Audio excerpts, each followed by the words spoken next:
Hello and welcome to Peggy's Tropical Garden, coming to you from the Florida Keys with a tropical terrarium build. A few months back, I was contacted by a company who offered me a terrarium to review on my channel. After looking at it, I decided it really wasn't a good fit for me, so I respectfully declined. But the terrarium bug had been planted in my head. I came up with this really elaborate idea for a terrarium, although I've never done a terrarium before. So I didn't want to put a lot of money into an enclosure, so I went to OfferUp. OfferUp is a website where people sell used items. Some can be shipped to your home, others you have to pick up locally.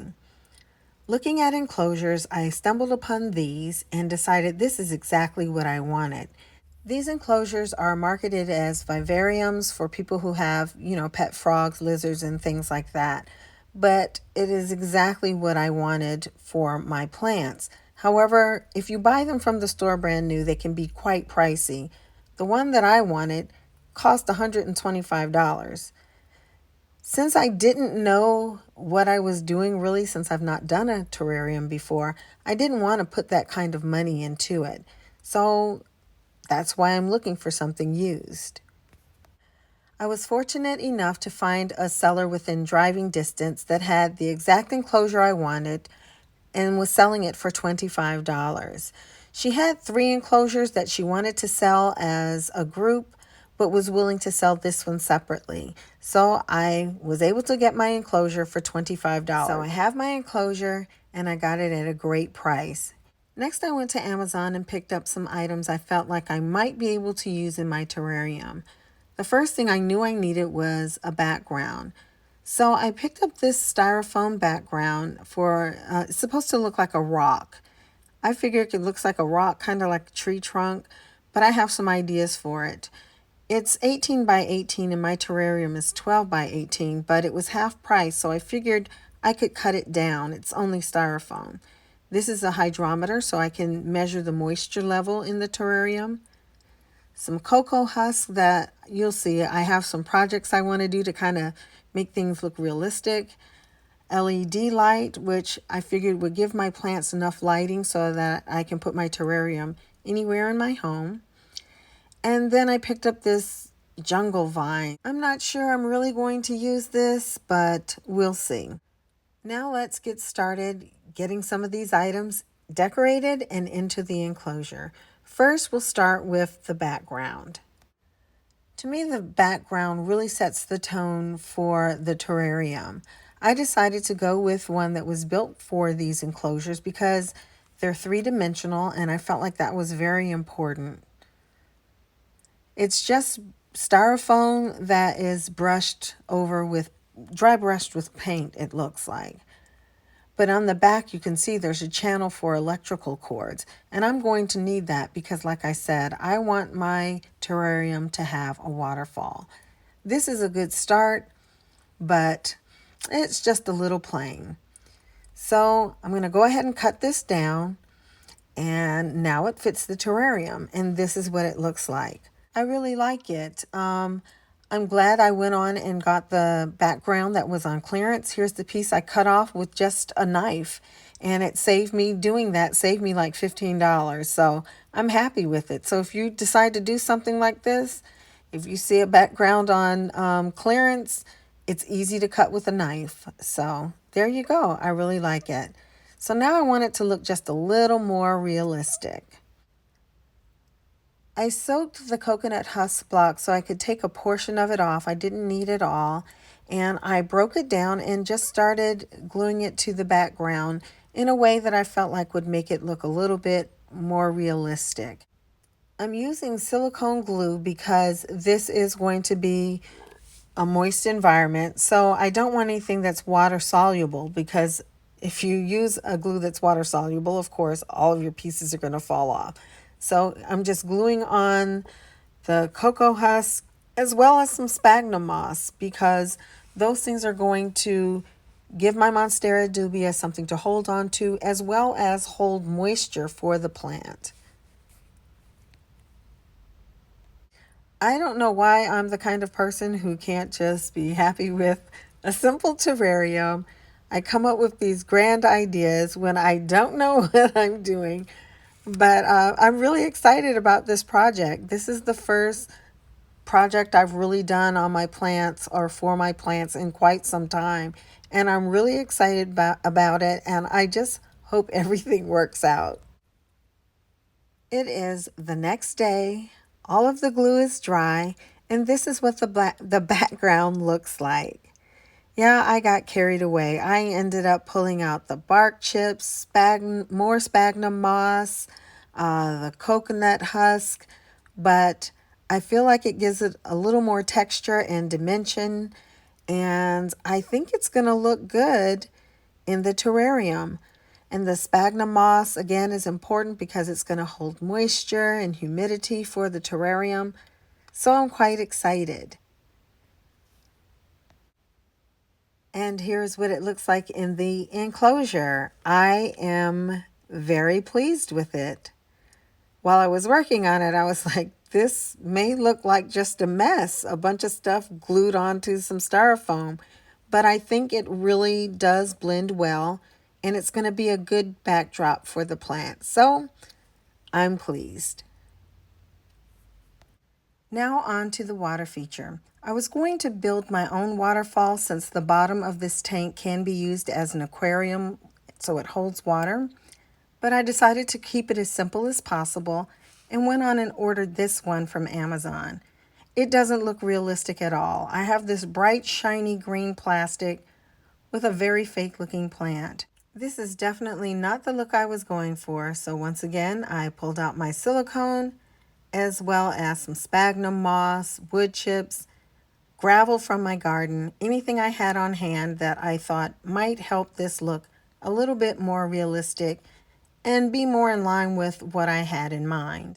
I like this particular fountain because I can add water from the top without having to pull the whole thing out, and the reservoir holds quite a bit of water.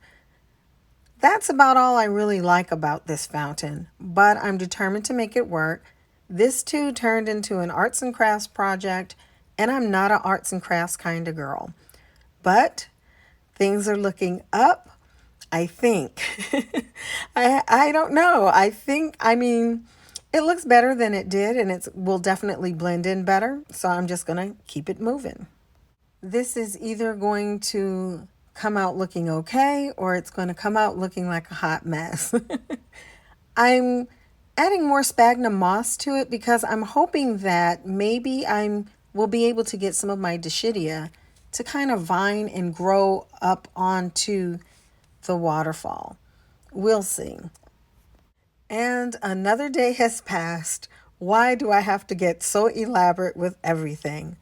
But this is what we're looking like so far. I think it looks a lot better. This is definitely not Niagara Falls, but it will serve the purpose. This terrarium doesn't have a top enclosure. It just has a screen.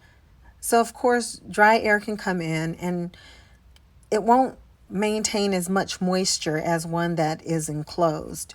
So I figure what I have in mind is a wicking system to wick water over to the plants so that things can stay moist or there can be a certain level of moisture in the terrarium. Not sure about what I'm going to do with these shiny sides, but I'm going to figure that out next. These coconut husk mats were the solution to covering the sides of the fountain. I found these mats, but they were a little thicker than I expected them to be. I was able to separate the front from the back of the mat to make them thinner. Then I could glue them to the fountain and trim the excess. This took a little bit of work because the top and the bottom are the fountain is divided into two sections, the top and the bottom. And I had to make sure that I didn't glue the top to the bottom and I didn't impede its ability to close correctly. And I also had to remove all of that sphagnum moss that I had stuck all over the side of the fountain. Things weren't going too well with the silicone for this job because of the thickness. So I ended up pulling out the hot glue gun, which made quick work of the job. After what seemed like years of cutting and gluing, The fountain was finally finished. I am so glad. I decided to leave the fake leaves and try to use those to direct the water. I cut some of them off to try and add a little action here, but this is what it looks like. Right now you can see the seams and things like that, but I figure once I get plants in there and everything else going in the terrarium, it won't be quite as noticeable. I have to say, I do think it looks a lot better than just the shiny green plastic. Finally, it's time to start putting things in the terrarium, and not a moment too soon. I'm really ready to get this project finished. Here are the plants that I'm considering putting in the terrarium. Most of them are epiphytic. I'm going to put in this Dischidia, this jade dragon, which is not doing well at all, so I think the humidity in here may help it. This Paulownia. I just purchased this little jewel orchid. I've never had one before, so hopefully this will do well in here. I definitely don't want to kill it. I don't know whether or not I'm going to put this Hoya in here, this Hoya Sunrise. I'm kind of leaning towards not putting it in there. And then another Dischidia Million Hearts variegated. The big plant I'm going to put in here is my Monstera Dubai, as well as this collection of moss that I purchased on Etsy and it arrived yesterday. I've never worked with moss before and I don't know. I just hope it does well. I'm doing some research and hopefully I'll be able to keep it alive. So let's get started. Now, one of the reasons I picked this enclosure is because of the way it opens, front opening. I figured this will make it a lot easier to access the plants whenever I need to do maintenance or anything like that, as well as just setting the whole thing up. First, I'm adding my drainage layer. I'm using hydrogen clay pellets, also known as leca, rather than gravel, which is most commonly used. I decided to use this because I had a lot of it on hand. Also because it's lighter than gravel, so if I need to move my terrarium, it won't be as heavy. Now I'm going to add this coconut fiber mat to act as a filtering layer. It will sit between the hydrogen pellets and the soil and plants. Now I can put the background in place and then the water fountain. Now I did pay attention to the measurements of the water fountain when I purchased it, but I guess because the shape is so odd, it still turned out to be a lot larger than I expected, but I didn't want to send it back because I was in a hurry to get this terrarium done. I was really excited about it. I know I can make it work, but it really does take up a lot of space. Now this is made to be in a moist environment and the background has a little slot in it so that I can put the cord through and up the back of the tank without being seen.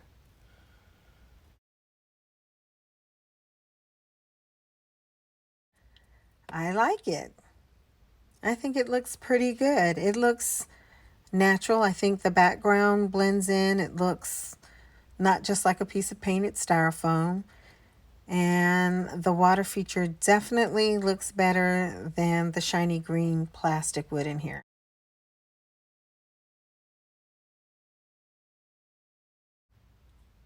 Now I'm adding a layer of coconut fiber.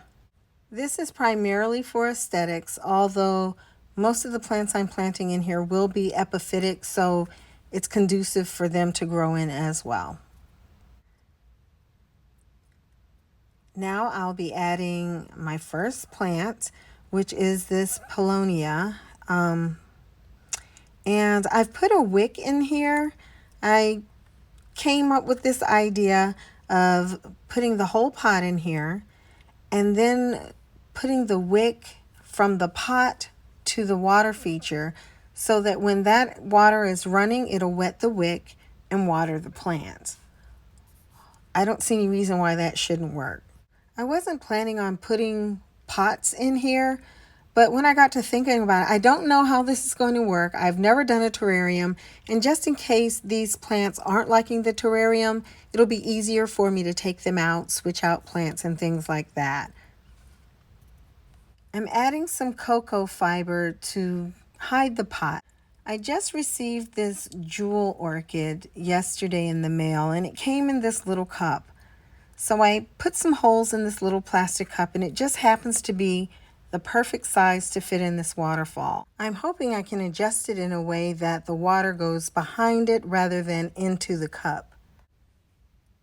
I've repotted my Monstera Dubai into this little pot with this Dischidia on the other side. I'm hoping to position it so that it will grow up the background. It had been attached to a moss pole. I've attached moss and wood chips to this background, and I'm hoping that it will quickly attach to it.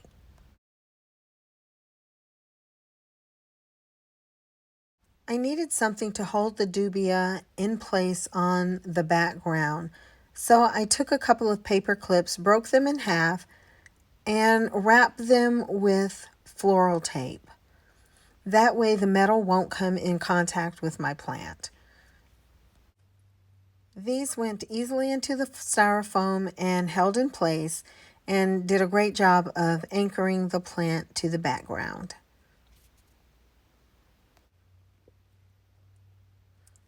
I'm happy with the Monstera, but not so happy with the Jewel Orchid.